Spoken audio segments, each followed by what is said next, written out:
ഈ ലോകത്ത് ഏതൊരു ആൾക്കാരുടെ അടുത്ത് പോയിട്ട് നിങ്ങൾക്ക് ജോലി ചെയ്യുന്നതാണോ ഇഷ്ടം, എൻ്റർടൈൻമെൻറ്റ് ചെയ്യുന്നതാണോ ഇഷ്ടം എന്ന് ചോദിച്ചാൽ അതിൽ 90% ആൾക്കാരും പറയും എൻ്റർടൈൻമെൻറ്റ് ചെയ്യുന്നതാണ് താല്പര്യം പറയും.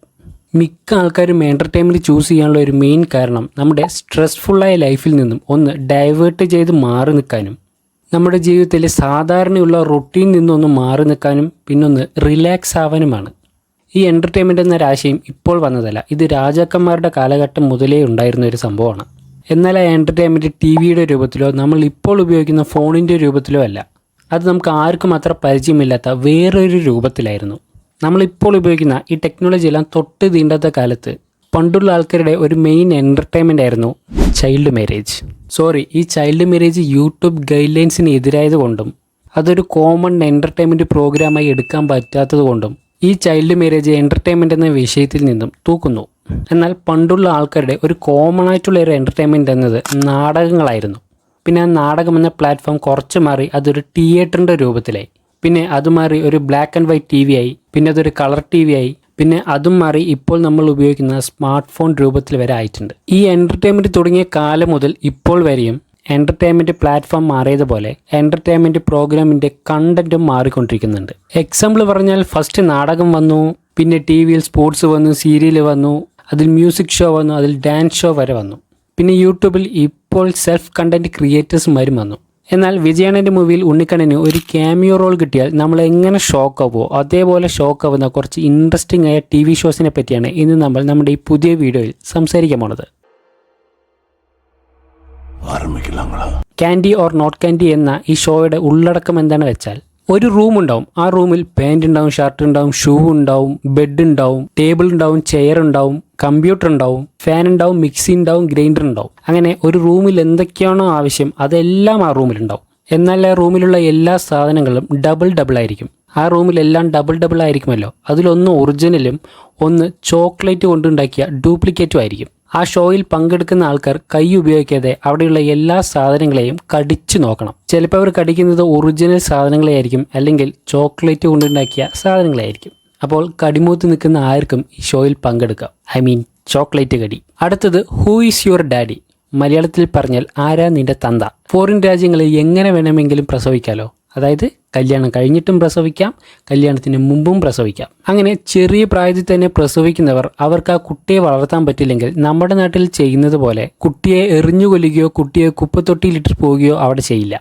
അതിനു പകരം ആ കുട്ടിയെ കുട്ടികളില്ലാത്ത ഏതെങ്കിലും കപ്പിൾസിനെ അഡോപ്ഷൻ കൊടുക്കും, അതായത് ദത്ത് കൊടുക്കും. പിന്നെ ആ ചെറിയ കുട്ടി വലുതായി 18 വയസ്സാകുമ്പോൾ ആ കുട്ടിയോട് ആരാണ് നിന്റെ ശരിക്കത്തെ മാതാപിതാക്കളെന്ന് പറഞ്ഞു കൊടുക്കണമല്ലോ. അങ്ങനെ ആ കുട്ടിയുടെ മാതാപിതാക്കൾ ആരാണെന്ന് പറഞ്ഞു കൊടുക്കാൻ വേണ്ടി ഹൂ ഈസ് യുവർ ഡാഡി എന്ന ഷോയിൽ ആ കുട്ടിയെ കൂട്ടിയിട്ട് വരും. എന്നിട്ട് ഒരു 4 പേരെ ആ ഷോയിൽ നിർത്തും. എന്നിട്ട് അതിലേതാണോ ആ കുട്ടിയുടെ ശരിക്കത്തെ മാതാപിതാക്കളെന്ന് ആ കുട്ടി തന്നെ അവരുടെ സംസാരം വെച്ചും അവരുടെ ശരീരം വെച്ചും അവരെ കണ്ടുപിടിക്കണം. അങ്ങനെ ആ കുട്ടി തൻ്റെ പേരൻസ് ആരാന്ന് കറക്റ്റായി കണ്ടുപിടിക്കുകയാണെങ്കിൽ ക്യാഷ് പ്രൈസും കിട്ടും, അതിലൂടെ അവൻ്റെ പേരൻസിനെയും കിട്ടും. സ്ലിപ്പറി സ്റ്റേയേഴ്സ് പറഞ്ഞിട്ടൊരു ഗെയിമുണ്ട്. അത് കാണാൻ വളരെ എളുപ്പമുള്ളൊരു ഗെയിമാണ്, കാണാൻ മാത്രം.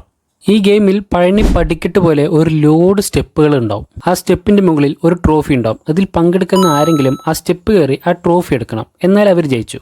ഇതാണ് ഗെയിം. പറഞ്ഞപ്പോൾ പെട്ടെന്ന് തീർന്നെങ്കിലും ഇത് പറയുന്നത്ര ഈസി അല്ല ഈ ഗെയിം ജയിക്കാൻ. കാരണം നമ്മൾ ഈ സ്റ്റെപ്പ് കയറി പോയിട്ടാണല്ലോ ആ ട്രോഫി എടുക്കേണ്ടത്. എന്നാൽ ആ സ്റ്റെപ്പ് മുഴുവനും ഐസിലുണ്ടാക്കിയതായിരിക്കും.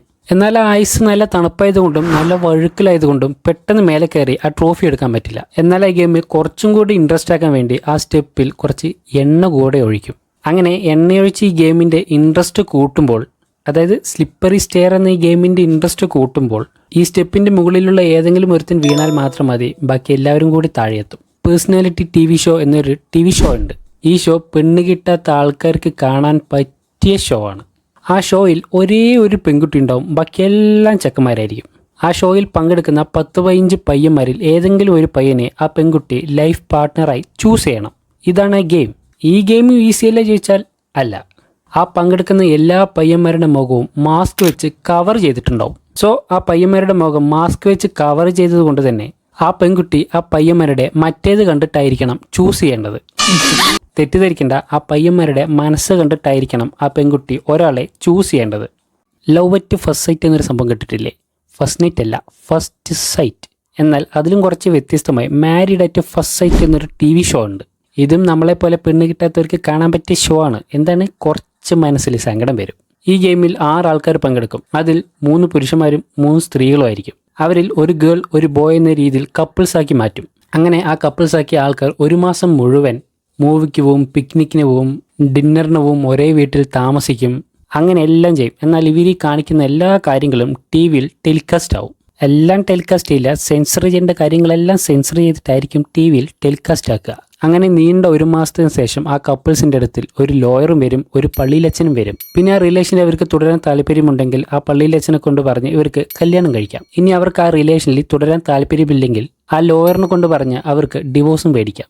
അവർക്ക് കല്യാണമൊന്നും കഴിഞ്ഞിട്ടില്ലല്ലോ, പിന്നെ ഇതിനാണ് ഡിവോഴ്സ് ചെയ്യാൻ ലോയർ എന്നൊന്നും ചോദിക്കരുത്. ഈ ടി വി ഷോയിൽ അങ്ങനെയാണ്. അപ്പോൾ നിങ്ങൾക്കിങ്ങനെ ഒരാളെ ഒരു മാസത്തിന് ഡേറ്റ് ചെയ്യാൻ അവസരം കിട്ടുകയാണെങ്കിൽ നിങ്ങൾ ഒരു മാസം കഴിഞ്ഞ് അവരെ പാർട്ട്ണറായി ചൂസ് ചെയ്യുമോ അതോ? അപ്പോൾ നിങ്ങൾക്ക് ഈ വീഡിയോയെക്കുറിച്ചുള്ള അഭിപ്രായം താഴെ കമൻറ്റ് ചെയ്യാം. അപ്പോൾ ബൈ. ഒരു കാര്യം പറയാൻ മറന്നുപോയി, സബ്സ്ക്രൈബ് ആൻഡ് ബെല്ല്. ടാറ്റാ.